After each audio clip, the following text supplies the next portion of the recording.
They say some destinies are written not in blood, but in silk. When Marie Antoinette was born, Europe whispered, a princess of charm, grace, and impossible innocence.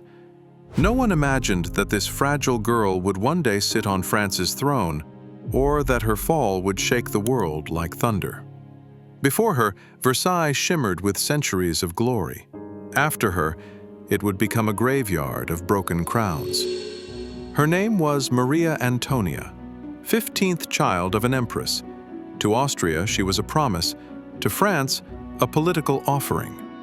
At 14, she was sent away, a girl wrapped in ribbons, leaving her homeland forever to marry a boy she'd barely met.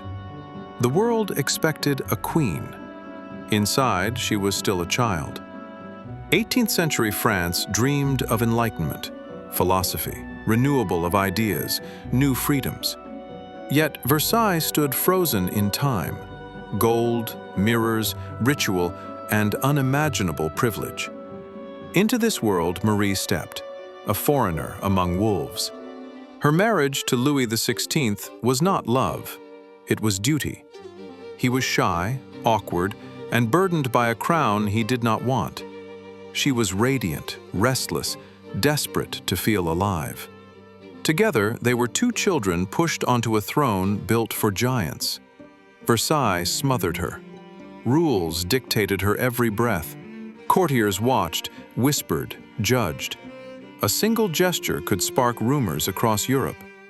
Marie fought back the only way she knew, with fashion, extravagance, and spectacle. If she could not be free, she would at least be dazzling. They called her the Austrian. They accused her of arrogance, vanity, and sin. Every dress she wore, every party she hosted, every coin she spent, became a weapon against her. The people hungered. She sparkled. Inside the palace, her private refuge blossomed, the Petit Trianon, a sanctuary built of flowers, music, and freedom, where she played shepherdess far away from intrigue. Yet beneath silks and laughter, a storm gathered. Pamphlets spread lies, lovers, orgies, unimaginable excess. Truth no longer mattered. The legend of the wicked queen took on a life of its own. And in Paris, a revolution waited to be born. She was blamed for everything: debt, hunger, political failures.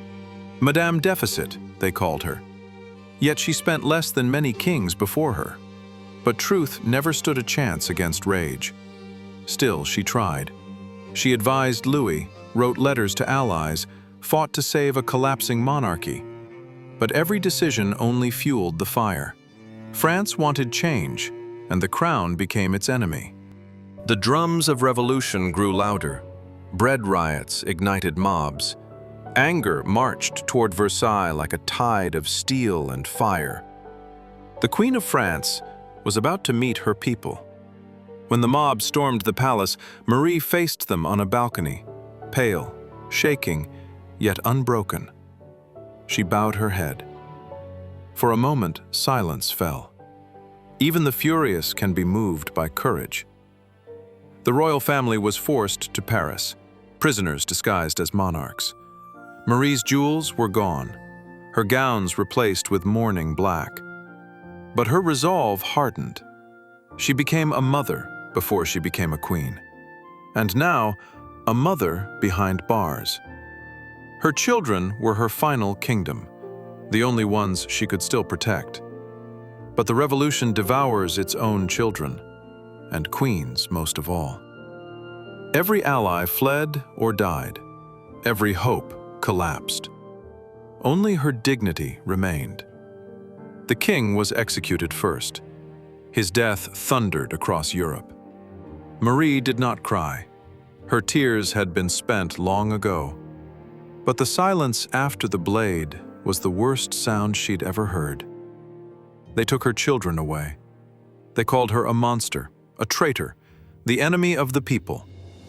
But she stood tall, even when her world shrank to a stone cell. Her trial was a farce. Accusations, lies, slander. She defended herself with a calm that stunned even her judges. For the first time, the people saw the woman behind the myth. The sentence was inevitable: death. Not for crimes, but for symbolism. A queen must die, so a new France could be born. At dawn, she dressed in white, not as a queen, but as a woman preparing for the end. No jewels, no crown, only dignity sharper than any blade. Her hair had turned gray, her shoulders thin, but her eyes still fierce. She walked to the cart with the grace of a queen entering a ballroom. The cart rolled slowly through the screaming crowd. Some spat, some cried. All watched the last monarch they would ever see. As she stepped onto the scaffold, she accidentally stepped on the executioner's foot. Her last words were simple: "Pardon me, sir. I did not do it on purpose." Even death could not steal her grace. The blade fell, a roar rose, and with it, centuries of monarchy crumbled to dust. France rejoiced, Europe trembled. But the truth was far more complicated. A queen had died, but a myth was born. Her body was thrown into an unmarked grave. No flowers, no ceremony, just earth and silence. Years passed, the fury cooled, and slowly the world began to ask, who was Marie Antoinette, truly? Historians discovered letters of compassion, acts of charity, moments of strength. She was never the monster they made her. Her fashion revolution shaped centuries. Her courage inspired writers and queens. Her downfall warned nations of the cost of blind hatred. Versailles restored her memory. Painters revived her beauty.